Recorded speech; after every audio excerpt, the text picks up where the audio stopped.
दर्शन के विषय में इस चैनल पर बहुत समय से वीडियो आ रही हैं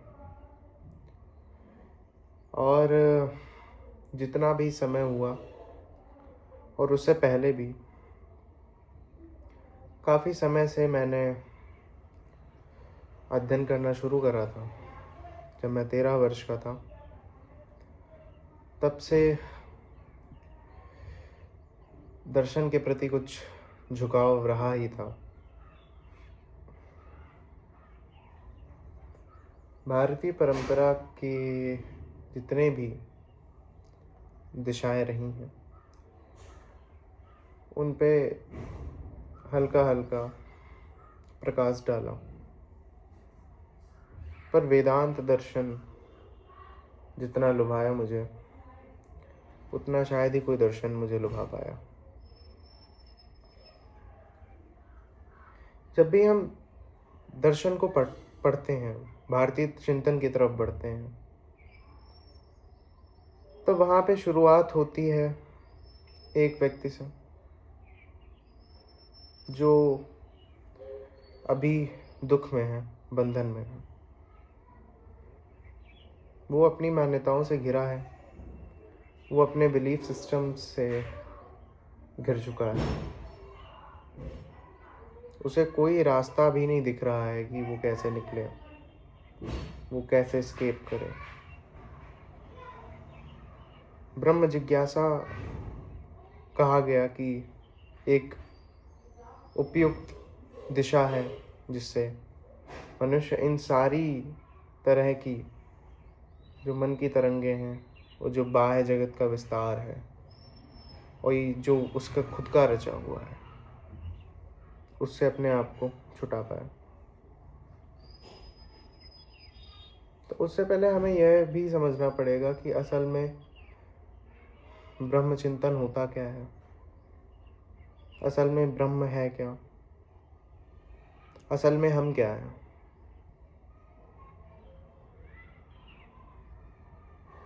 ब्रह्म के विषय में कुछ कहा नहीं जा सकता है, ब्रह्म के विषय में कुछ बोला नहीं जा सकता है, ब्रह्म की कोई व्याख्या नहीं करी जा सकती है, ब्रह्म के बारे में कुछ ऐसा नहीं बताया जा सकता है जिससे हम यह कल्पना बना पाए कि यह ब्रह्म है। तो क्या वो कुछ है भी या नहीं? पूरा दर्शन इसी के आसपास में है। तो जब हम यह कहते हैं कि आखिर ब्रह्म है क्या, या हम कहते हैं कि आखिर आत्मा है क्या, तो सबसे पहले हमारा प्रश्न ये भी होना चाहिए कि क्या ये जो सवाल है, क्या ये मेरी दशा को सुधारने के लिए उपयुक्त सवाल है या नहीं। क्योंकि मैं अंदर से दुखी हूँ, मैं अंदर से अपने आप को अपूर्ण महसूस कर रहा हूँ, मैं अपने आप को हर वक्त चिंतित पा रहा हूँ, मेरे मन में हर तरह के विचार आ रहे हैं। मैं अपनी भविष्य की योजनाओं पर तो नहीं चल पा रहा हूँ, पर मैंने पूरे जीवन में, चाहे मेरी कितनी भी उम्र रही हो, मैंने अपनी सारी ऊर्जा भविष्य की योजनाएं बनाने में लगाई। और मुझे और मेरा अनुभव मुझे ये बताता है कि जितनी भी मैंने योजनाएं बनाई, उन योजनाओं में से कभी भी मैं उन योजनाओं पर नहीं चल पाया। कभी भी वो योजनाएं मेरे इर्द गिर्द नहीं आ पाई, कभी भी वो योजनाएं मुझे सफल नहीं बना पाई। क्या योजनाएं मैंने जो बनाई वो ठीक नहीं थी? और यही प्रश्न हमें पूरी इस माया में डालकर रखता है कि शायद यह योजना सही नहीं थी और कोई और योजना सही रहेगी। पर क्या सच में ये बात यही है कि ये योजना सही नहीं रही, कोई दूसरी योजना सही है? या योजना बनाना ही अपने में एक माया है जो हमें अपने आप से दूर रखने पर हमें बहुत खुशी देती है। मैं अभी जिस उम्र में हूँ उस उम्र में भी मैं हर रोज़ यह महसूस करता हूँ कि कितनी भी योजनाएं बना लेनी चाहिए, कितनी भी योजनाएं बनाते रहना चाहिए। क्या योजना बन रही है, क्या योजना बननी चाहिए। हम इन सारे प्रश्नों से उतर कर भी, इन प्रश्नों की ऊंची पहाड़ियों को पार कर कर भी हम इस कंक्लूजन पर नहीं उतर पाते हैं कि क्या सच में हम जो भी कर रहे हैं ये सही भी कर रहे हैं या नहीं।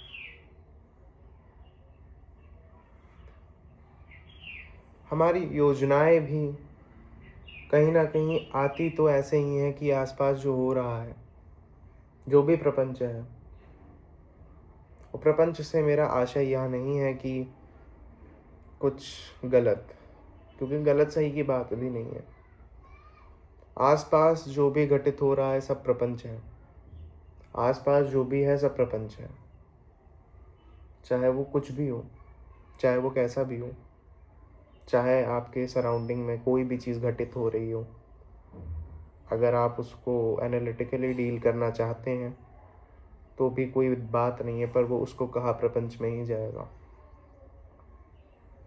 तो क्या सच में ही हम अगर इस चीज़ पे अपनी दृष्टि गड़ाएं तो क्या हमें ये नहीं पता चलता है कि हमारे जितने भी प्रपंच हैं, हम जो भी अपने अनुभव से करते हैं, देखते हैं, जानते हैं, उन्हीं पर हमारी योजनाएं भी निर्धारित हैं। पर हम ये कभी नहीं मानेंगे, क्योंकि हमें ये लगता है कि मैं तो नहीं गलत हो सकता हूँ, मेरे ही अनुभव ये सब सही हैं, मेरे अनुभव सारे सही हैं। पर क्या सच में यह बात है भी या नहीं? हम जब भी अपने आप के बारे में चिंतन करते हैं, हम जब भी कुछ अपने विषय में विचार करते हैं, तो असल में हम क्या पा रहे हैं उससे? असल में हम यही तो पा रहे हैं कि जो भी हमारे ढांचे हैं, जो भी हमारी तकनीकियाँ हैं, जो भी हमारी सब बनाई हुई सब चीज़ें हैं, वो कहीं ना कहीं आ तो हमारे अनुभव से ही रही हैं, वो कहीं ना कहीं हमारे अनुभव पर ही तो निर्धारित है। पर हम ये बात क्या कभी मानने को भी तैयार होंगे या नहीं होंगे? बात कुल इतनी है।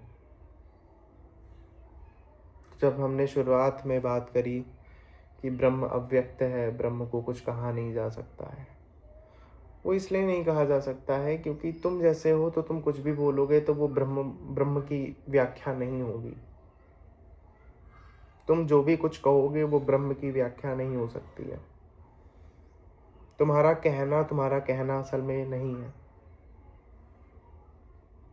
तभी तुम ब्रह्म की बात भी अगर करोगे तो वो बात कहीं ना कहीं तुम्हारे प्रपंच की ही बात होगी, तुम्हारे विस्तार की ही बात होगी।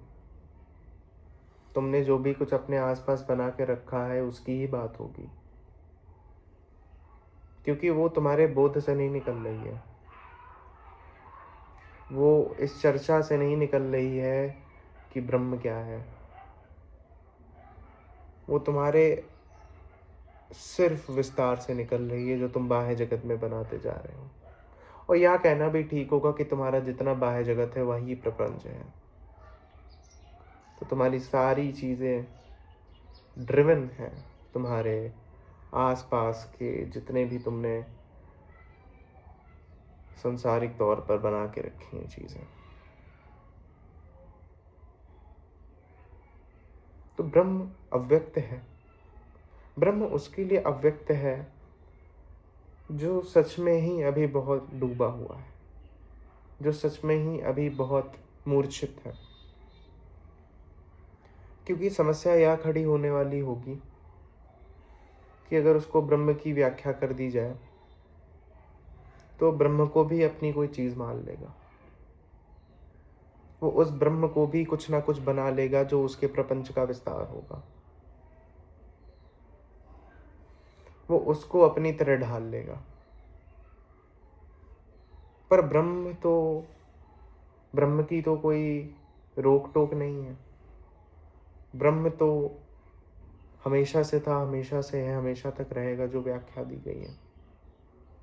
और फिर तुम्हारे बारे में कहा गया कि तुम हमेशा से थे, तुम हमेशा तक रहोगे। तो असल में बात ब्रह्म की नहीं आती है, असल में बात आती है तुम्हारी। असल में बात आती है कि तुम कैसे हो। असल में बात आती है कि तुम अपने आप को जो मान रहे हो, क्या सच में वह तुम हो, या तुम कुछ और हो। पूरी की पूरी ब्रह्म चिंतन इसी पे बनी हुई है। पूरा का पूरा ब्रह्म विस्तार, पूरी की पूरी ब्रह्म विद्या इसी पर है कि तुम क्या मान करके बैठे हो अपने आप को। तुम क्या अपने आप को समझ कर बैठे हो। तुम उसको पहले काटो,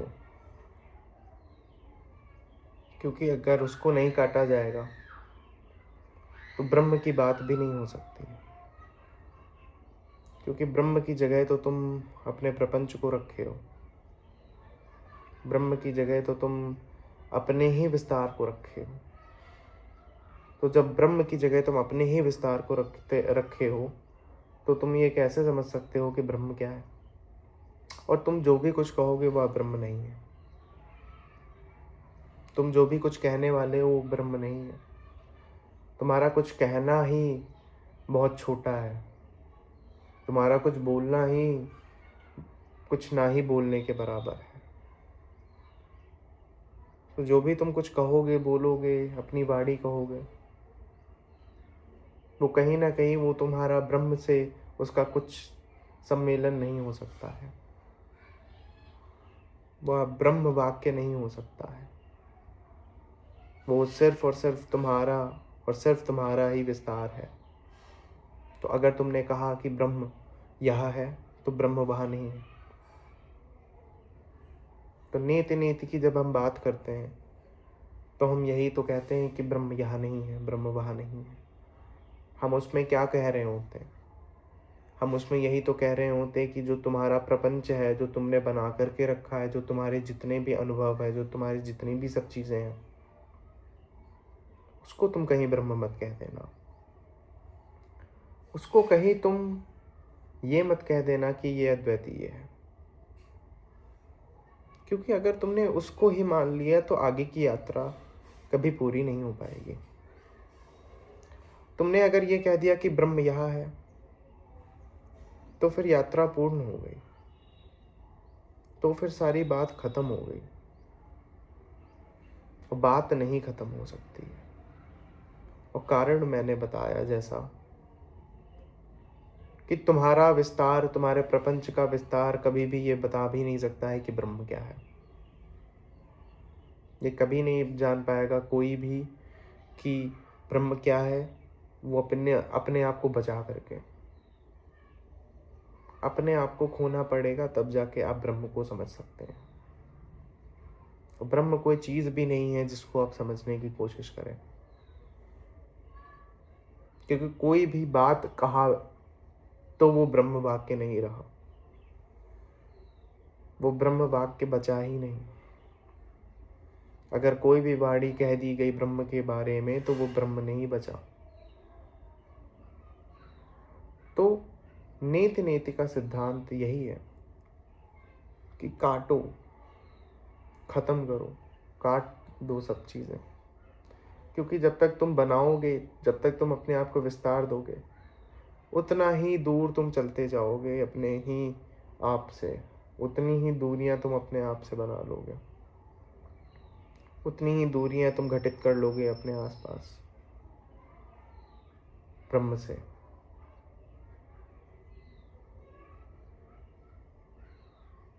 ब्रह्म के बारे में कुछ भी बोला जाए वह अपूर्ण नहीं रहेगा, क्योंकि बोलने वाला सही नहीं है। विधि बताई जा सकती है, पर ये नहीं कहा जा सकता है कि यह ब्रह्म है।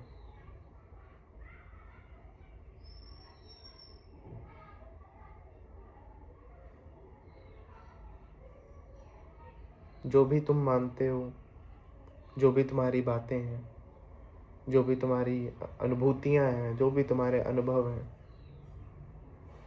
तुम उनको ही साथ कर लोगे यह कह करके कि यह ब्रह्म है।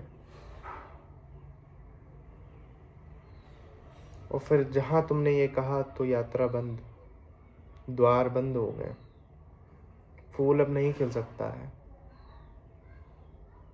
अब चिड़िया नहीं चिल्लाएगी अपनी मधुर वाणी में। जो फूल खिलना था वो अब नहीं खिल सकता है, क्योंकि अगर फूल खिलना होता तो फूल को कुछ मनवाया नहीं जाता, फूल को आज़ादी दी जाती। अगर आज़ादी दी जाती तो फूल अपने आप खिल जाता।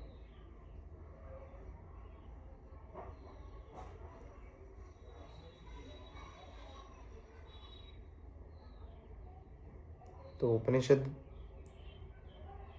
यही वाक्य कहते हैं फिर कि ब्रह्म के बारे में कुछ भी कहना सही नहीं होगा। ब्रह्म के बारे में कुछ भी कथन बताना उपयुक्त नहीं होगा, क्योंकि तुम भी फिर उसी को वही मान लोगे। और जहाँ तुमने उसको वही मान लिया, जहाँ तुमने अपने विश्वासों को ब्रह्म मान लिया, जहाँ तुमने अपनी मान्यताओं को ब्रह्म मान लिया, वहाँ से फिर सारे द्वार बंद हो जाएंगे। फिर विस्तार ना हो सकेगा, फिर फूल ना खिल सकेंगे, फिर चिड़ियाएँ नहीं आएंगी अपनी मधुर गीत गाते हुए।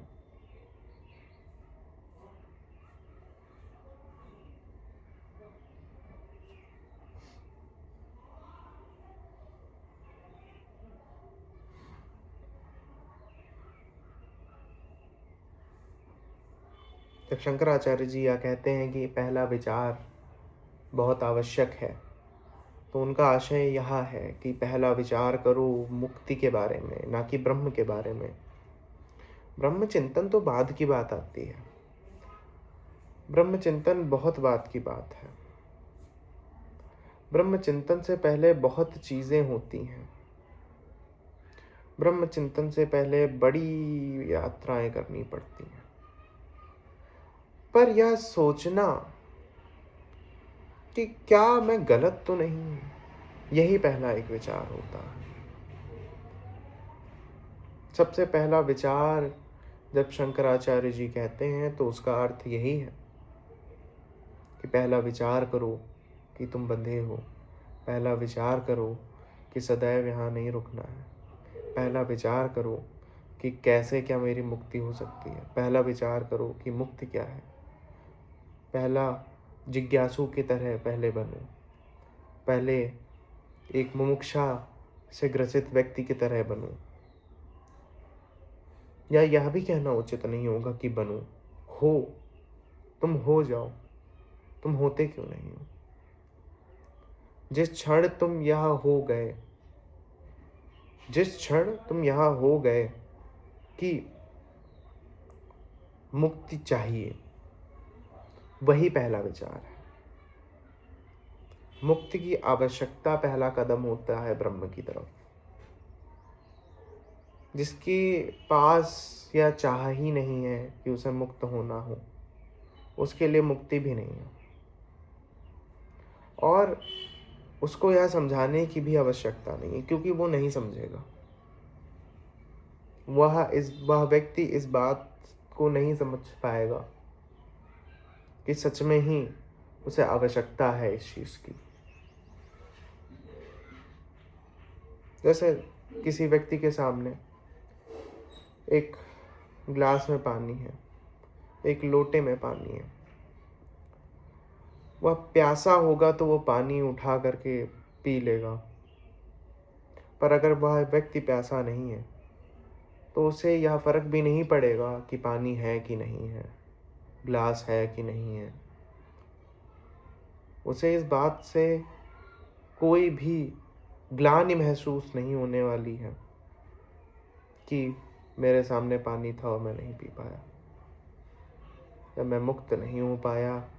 इस बात को समझ सकते हैं इस चीज़ से।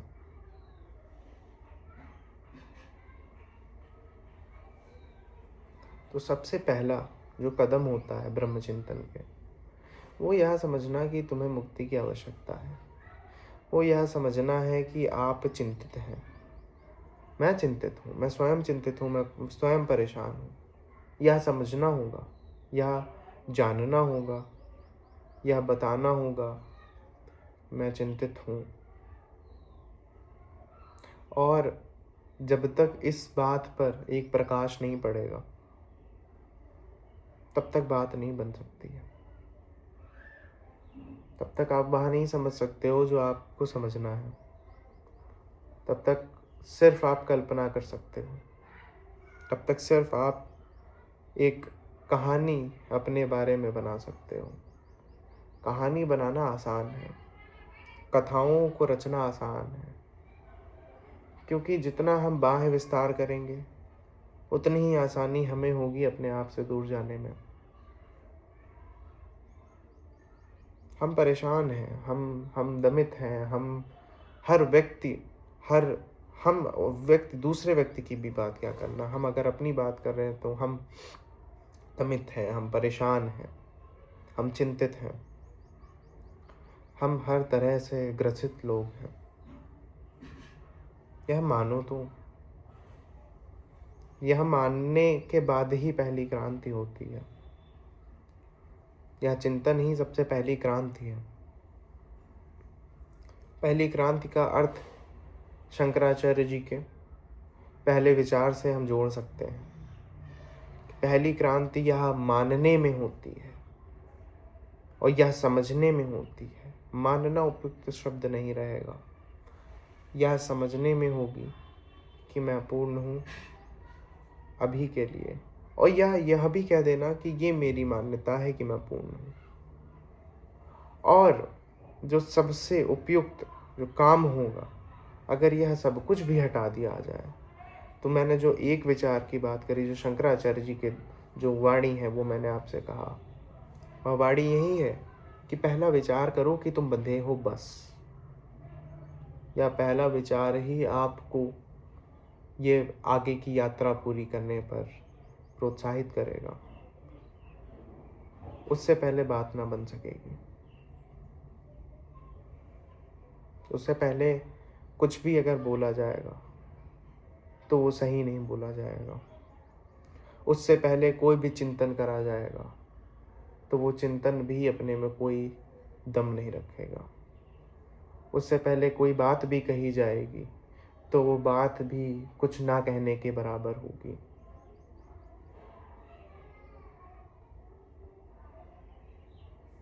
तो पहला कदम यही है कि हम यह समझें कि हम जैसे हैं वैसे अभी के लिए ठीक नहीं है।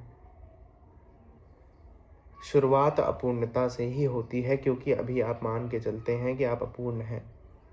तो इस चीज़ को पहले समझना पड़ेगा, इस चीज़ पे एक प्रकाश डालना पड़ेगा, तब इस चीज़ को आप समझ पाएंगे, तब इस चीज़ की गहराई को आप समझ पाएंगे।